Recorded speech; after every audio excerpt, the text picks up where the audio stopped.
Hello there, it's Jan here from JB Crafts, and I'm back again today with another tutorial for you. So thank you for joining me. Now, I have on a Wednesday been running a series all about colour theory. So if you've been watching those, you will understand where I'm going with these tutorials now, because we actually came to the last section of the colour theory last week. And I did say that I was going to throw some other aspects of colour into my tutorials. So this is sort of following on in a way and showing you how you can use those colour palettes within your crafting. So what I've done is I've just taken a little colour palette. I've got loads of these saved on Pinterest. So just colour palettes that I find sort of pleasing and save them. I've just printed this one off so that you guys can see this. And we've got a set of colours here, and that's going to be the inspiration for using within my project today. So we've got sort of a very light creamy tone, we've got that lovely golden yellow, couple of shades of the oranges, and then into a red. Now, for those of you that have been following me, that follows beautifully that analogous colour palette. We said those that were colours that sat next to each other on the colour wheel. So if I just bring this in here, you can see, you know, from that red through the oranges and into the yellows, that actually fits beautifully. So if we want to put a name on it today, it is going to be using that analogous colour palette. So we'll just pop that to one side. So the first thing I did was have a look. I wanted to use my inks again. And the first thing I did was have a look through my swatch here and choose some inks that fit the description. So I sort of had a look through and looked which ones fit best. And I chose a series of inks that actually matched my colour palette that I wanted to use. So I've ended up with 5 of my Distress Oxide inks here.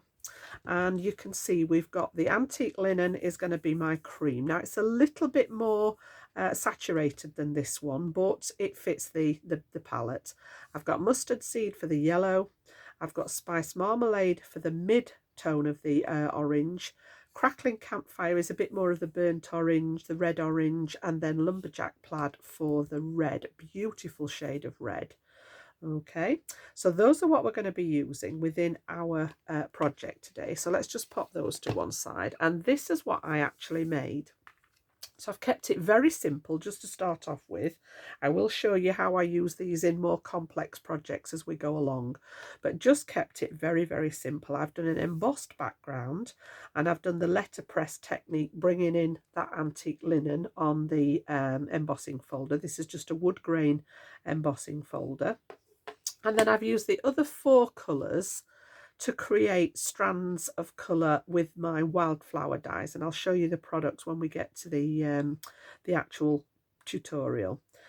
So yeah, very, very simple. Incorporated those colours just a really nice way. I've introduced some craft card just as a neutral tone as my contrast for matting and layering. And then, as always, I've just popped a nice little sentiment inside so that you can write your message for the recipient in there.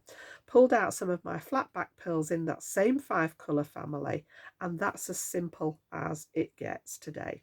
So let's have a look how we created this then.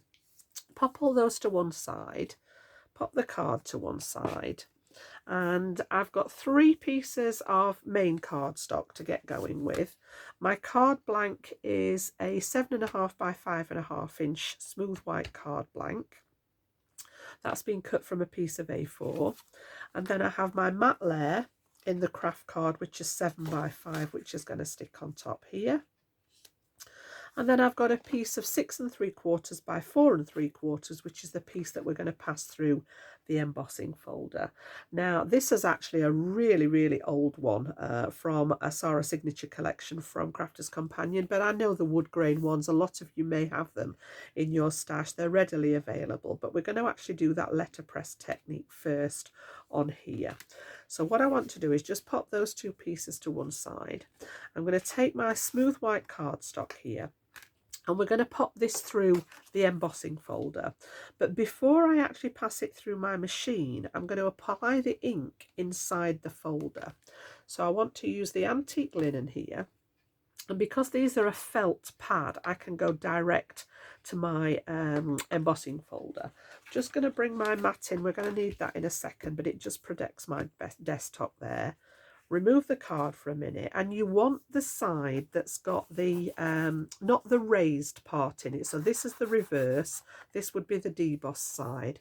I'm going to go on this side, and all I'm going to do is literally cover that inside part of my embossing folder with that lovely creamy oxide ink. Now you can do this with pretty much any of your inks. I wouldn't go for a permanent ink. It will stain your embossing folder, but if you're okay with that, that's the only damage that will do. I tend to use the water-based inks so that I can get rid of them and clean up my embossing folders nice and easily. So that's a good thick application of the antique linen. And then what I'm going to do is I'm going to turn it round and pop my cardstock in this size. And I always cut it just a fraction. My folder is 7 by 5 and I've come just a fraction down so that that fits inside nicely. And then I'm going to fold that colour and hold it tight. I don't want to let that go now. Now, as you're aware, my Gemini is behind me. So I am just going to grab a couple of plates there. And I've got my 2 cutting plates. One of them happens to be clear, one of them happens to be white at the minute. That's just the configuration. And I'm just going to pass this through the Gemini behind me here. So you can hear that running. And that's going to transfer not only the ink, but the pattern all at the same time. If you haven't come across this before, we tend to refer to it as a letterpress technique. So when we open this now, it's pushed all that lovely ink into the background of the design, and it's just a really neat effect. And then my folder, I tend to just spritz with some water because it's a water-based ink. Now you could run this through again and get a really interesting pattern there, but I'm just going to use my cloth here and make sure I've taken all that ink off ready for the next time I want to use the folder. You can run these under the tap if you wish. You can pop them into some warm soapy water. It won't damage your folders. And even though the ink was in the other side, I always tend to give that one a clean as well. And we're pretty much good to go, ready for the next time that I want to use my folder. So that's stage 1. So what we're actually going to do is pop these as mats and layers onto my card there. And this one's going to go on the bottom. Now I did cut it down just a fraction on my original design, mainly because sometimes when you pass any card through your machines, particularly the Gemini that has quite a good pressure, it will stretch the cardstock a little bit. So what I've done is I've just taken some of the edge off to bring it down a little bit and make sure that the whole thing is nice and straight. I'm just going to cut a fraction off a couple of edges there. And we've got a panel now that will fit onto my mat layer. So we'll pop that one away. And we'll get these stuck down so that we can jump onto the next part. So I'm going to bring in my all-purpose glue there. And I am going to pop the embossed panel straight onto the craft card.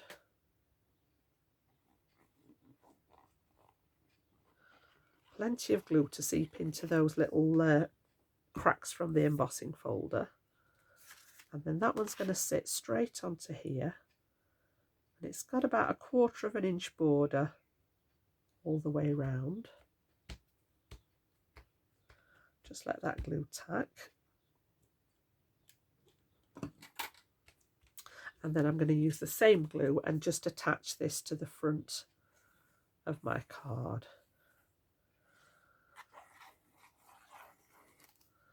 There we go. So that one's just going to sit on the front there. It's going to open like a normal card. And that one's just going to sit there ready for the decoration now. So that's my layering done. Just make sure that. And then I'm just going to pop the old block on there so that that dries nice and flat. And we'll pop that to one side out of the way there.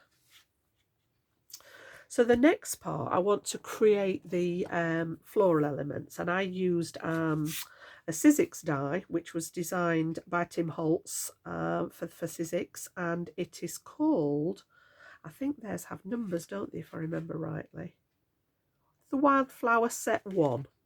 And the number on there is 661190, and it's got a lovely selection of nice sort of wildflowers. And we're actually going to create, I'm going to show you how I've created those.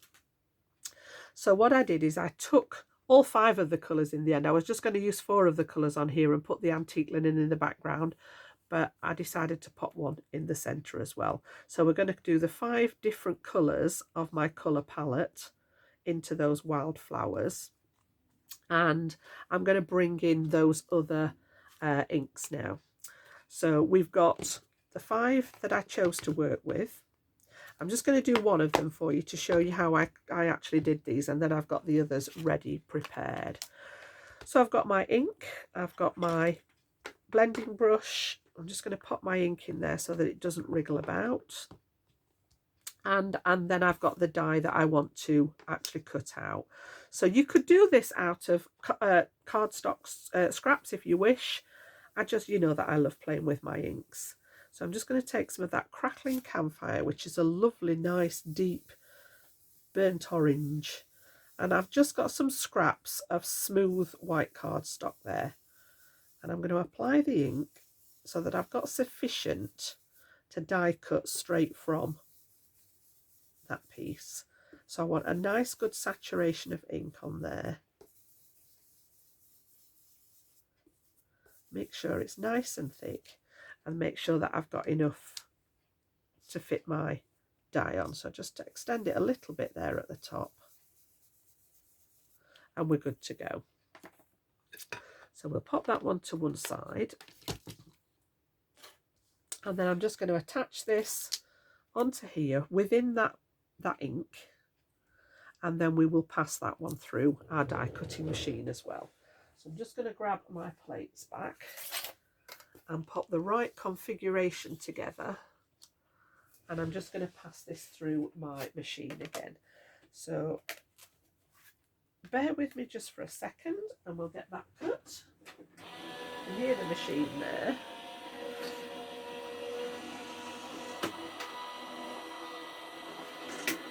And then I've done exactly the same with the other dies and the other colours to create my lovely little wildflowers.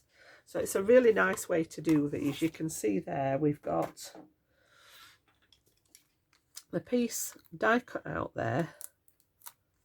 And what I tend to do is just give my dies a little wipe over, because obviously the ink hadn't quite dried and it will transfer into the metal there. So I'm just going to give that a little bit of a wipe so that next time I use it I don't get orange all over the place. There we go. And then I've got my piece in here that we want to actually work with. There we go. You could actually keep this one as a stencil if you wished. So we've got the one there that is the darker of the 2 oranges. And then what I did is I used the other colours, and I've got I just chose a selection of the dies. That's the one that we've just done. I did the mustard seed, the yellow one, in there. I've got that nice little skinny one in the spice marmalade, which was the mid-tone, and I've done one of those in the antique linen, and then I repeated that one again at the other side in that lovely lumberjack plaid. So that was my palette that actually went along here with the colours that I'd chosen on my colour palette, and then just simply popping that together now. So it was very straightforward. I wanted to keep it, as I say, quite simple today. Pop those to one side. I can get rid of the mat now, and we'll bring in that card blank that we've got ready. Now I did die cut the I did actually stamp and cut the panel that I want to put across, just to break it all up. And I've stamped a little sentiment, live life in full bloom, which I thought went great with those lovely wildflowers. And I've popped this up on a little bit of foam tape, and we're going to add some twine to that in a second. So I'll just pop that to one side, but I want to use it as a sort of a placeholder for my flowers. So what we're going to do is we're going to position these in place, and I'm going to use some of my fine applicator clear glue, acrylic glue here, and we're just going to get these popped down in place. So we'll start with the yellow, and I just want to pop on here just some little tiny dabs of glue. It doesn't need a lot, just in certain places where there is a bit more cardstock, and anchor this down. And when I do this, I've always got my cloth at the side of me, and I usually just tap off. If I just bring this here, you can see I normally just tap off some of that excess glue so that I don't end up with too much of it squidging out. So this is going to go across from side to side, and I just want these to sort of dip behind there, so about there. And then I've got my wax paper at the ready just so that I can apply some pressure over the top there and get that one secure. And then I'm going to go in that order of analogous colours. So the next one is going to be this one. Then we've got the one that we did in the tutorial together, and then I'm going to put the red one at that side. So I'm going to go to the red now so that I know how much space I've got for laying these out. And again, I'm just going to pop little tiny dabs of glue, and that's where the fine tip applicator brings a bit more ease to this. And again, I've just got my cloth to tap off the excess. I'm going to use this one again just as a placeholder, and I want to bring this one over to this side. And again, give it a press.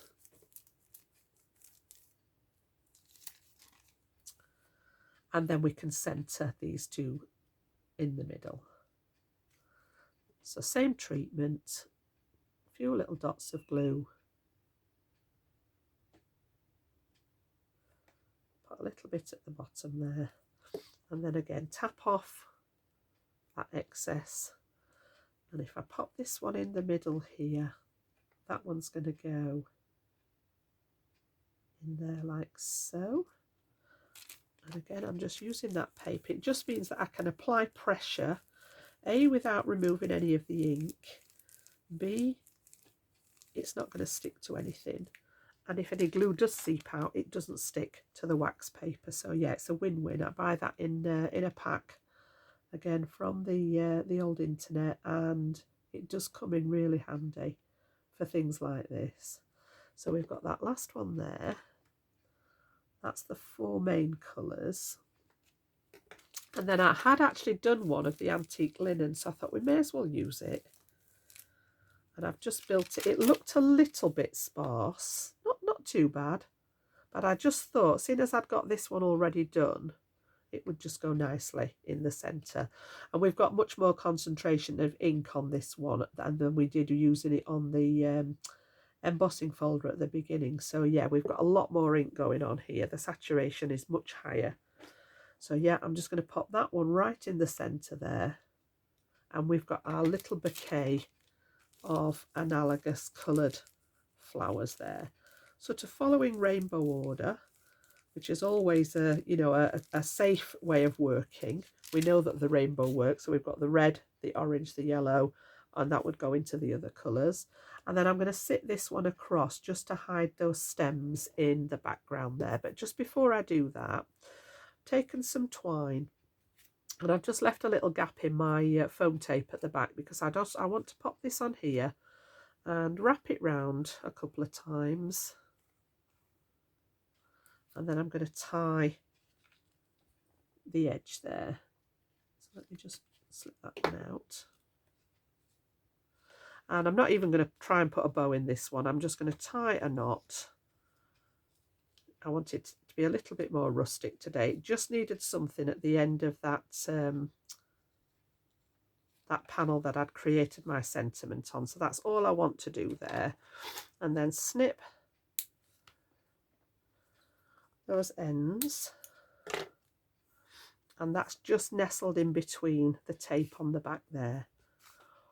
and then this is actually just going to sit across the top. Okay, so what I want to do then is take off the backing from the double-sided tape there. I am going to apply a little bit of glue. I normally do. It's not that I don't trust the tape. It's just when I'm going on to inks and things like that, it does help to have that little bit of wet glue to just seep into the surface of the card. So again, I'm going to put a bit here. I'm going to put a bit in the middle of this string so that that will stick underneath as well. And then just add some dabs of glue along that panel there. And then I just want to pop this about 1 inch up from the bottom. So I want to go around about there, and it reaches from the craft card to the craft card, and then I can just use my T-ruler there and make sure it's nice and straight. Give that a press, and we are pretty much sorted there. So again, very, very simple. If I bring you that colour palette in again, and then all I did with the one that I made earlier, of course, was add some of my flat back pearls. A little tiny bit of colour in there. I've just added, because that was in the stamped image, I've just added a couple of those colours from here. And then, like I said, we've got that insert. And this is 7x5 to match the layer on the front, just so that you've got somewhere to write your sentiment. I just think it finishes off the cards. It strengthens them so that they will stand up nicely without tipping over. And we've got that lovely arrangement of wildflowers just echoing my colour palette that I chose to work with today. So again, just for the benefit of the colours there, this is what we had. These are the ones that I chose that matched my colour palette. And they're all Distress Oxides that I've used today. They're my favourite inks. I use them all the time. So I hope you've enjoyed that. Just a little way that you can transfer those colours into your crafting. And I will continue with this kind of thing. And as I say, we'll start and do some that are a little bit more complex. I just wanted to keep it nice and straightforward today for you so that you could see how you can use this. And then just an example of how you could pop it into a design. So I hope you've enjoyed it. Please give it a thumbs up if you did, and I will see you back here very, very soon. Bye-bye now.